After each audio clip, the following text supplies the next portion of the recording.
Welcome back to Innovaticalls. I am Professor Nikki Eshiaghi from RMIT University in Melbourne, Australia, and I am excited to have you here.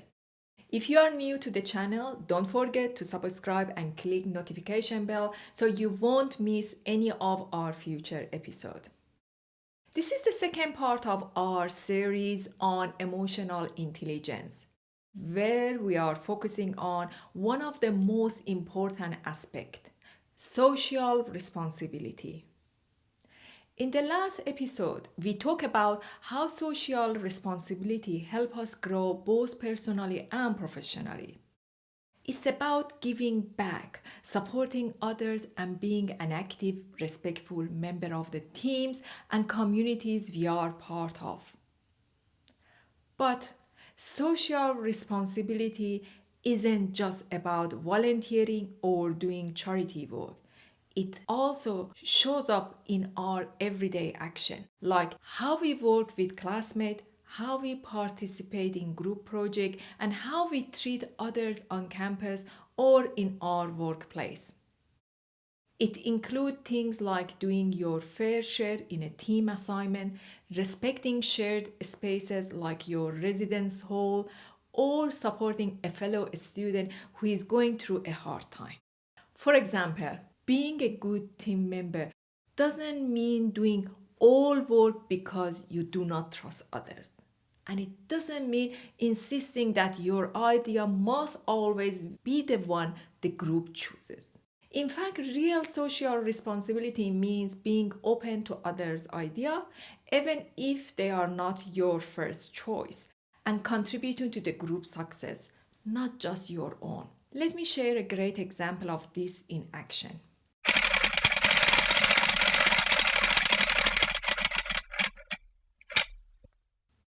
James, a young professional researcher, was leading a small research group made up of postgraduate students. At the beginning of the project, they proposed a research method that he believed was the best approach based on his own experience. The group followed this method for a while, but later one of the students suggested a different way, another methodology that might lead to a deeper and more innovative result. At first, James wasn't convinced. He had already put a lot of thought into his plan, but instead of saying no, he took the time to listen, discuss the idea with the group, and carefully consider the student's point of view. After reflection, he decided to set aside his original plan and trust the new approach. That decision turned out to be a turning point. The new method led to the fresh insight and opened up new opportunity for the entire team. James' willingness to compromise, show humility, and support his students' idea created a more collaborative and dynamic research environment. It also strengthened trust within the group. This is what real leadership and social responsibility look like. James didn't just lead the team, he also supported it. He created space for others to contribute, made thoughtful decisions for the group's success, and helped everyone grow together. Being socially responsible means building these kind of habits, contributing fairly, respecting others' contribution, and making choices that support the whole team, not just yourself.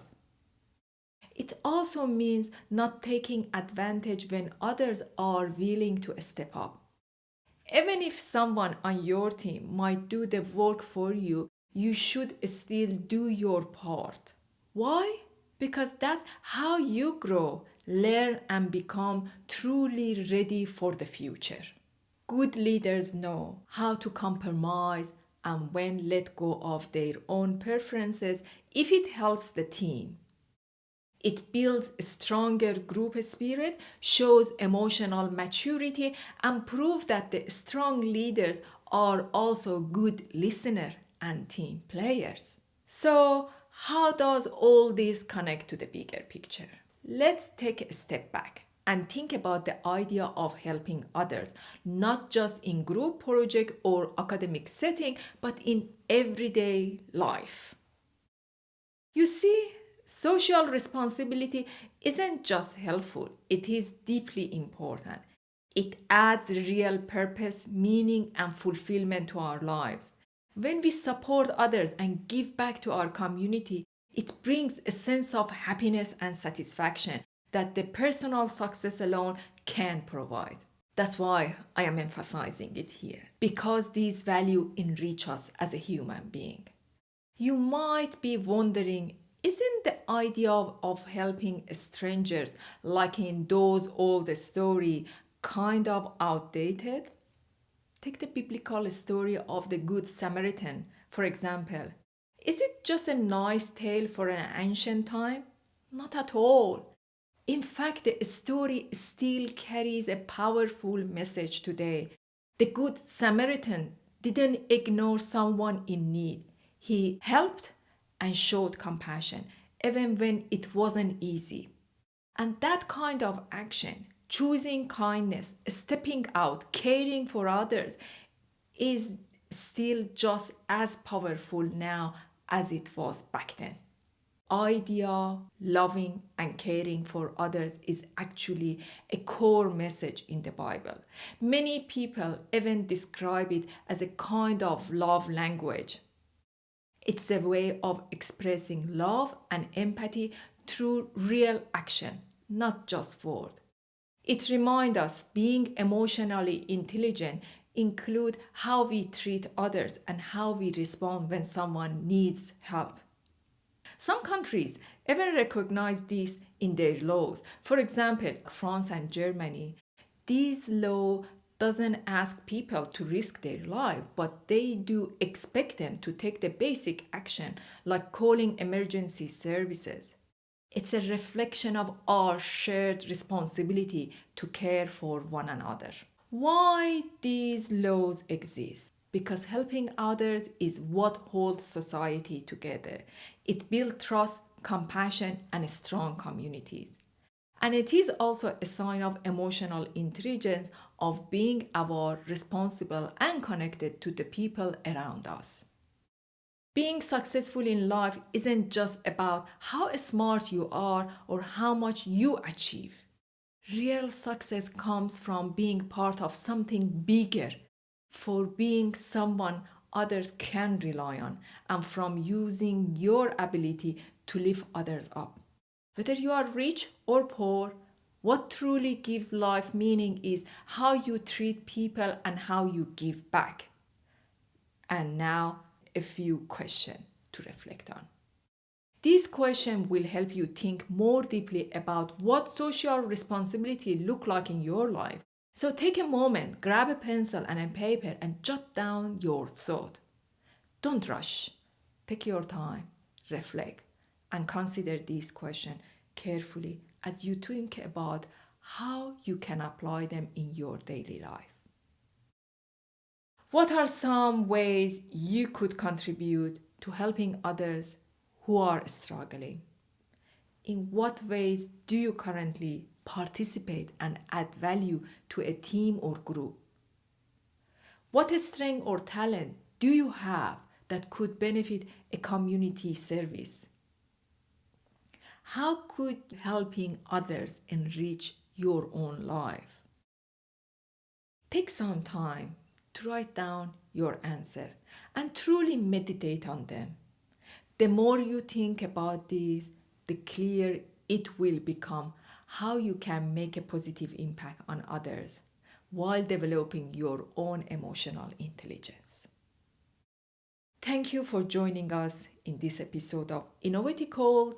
If you found the episode helpful or inspiring, please consider subscribing to our podcast and sharing with your friends, classmates, or colleagues.